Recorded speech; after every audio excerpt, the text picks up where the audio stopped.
When we talk about the different types of RAM that has evolved as the computer has kind of grown up and we've changed our expectations and requirements on it, keep in mind there are 7 different types of RAM that you need to be familiar with on the A+ exam. And I'm just going to list them here and show them to you. And again, as these come up on the screen, if you can't very briefly describe what each of these are, then that's a clue that you need to go get a little bit more hands-on. Now, to get hands-on with RAM, you probably should just go out and read about it a little bit and familiarize yourself with it a little bit. Now, I am going to cover each one of these types of RAM in a separate video so that I can cover the basics on it and explain some things and not get short on time. So we'll do 6 or 7 kind of short videos here about each individual type of RAM, but just make sure that you're familiar with these going into the exam because they will ask you questions about these. The first type is DDR RAM,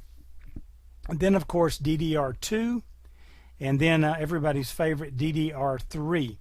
Then you'll also see SDRAM on the exam, SODIMMs, Rambus, and DIMMs.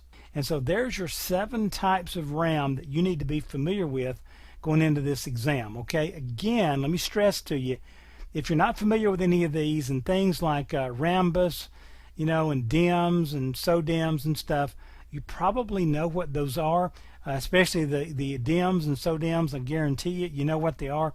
You just may not know them by these names, okay? And so on each one of these, if it's not something that you've really been involved in memory and understanding the technical differences in memory, I would strongly encourage you, along with the information I'm going to give you about each one of these, to just go out and do some light reading on these and make sure that it kind of soaks in and you understand the differences and the advantages of each of these different 7 types of RAM.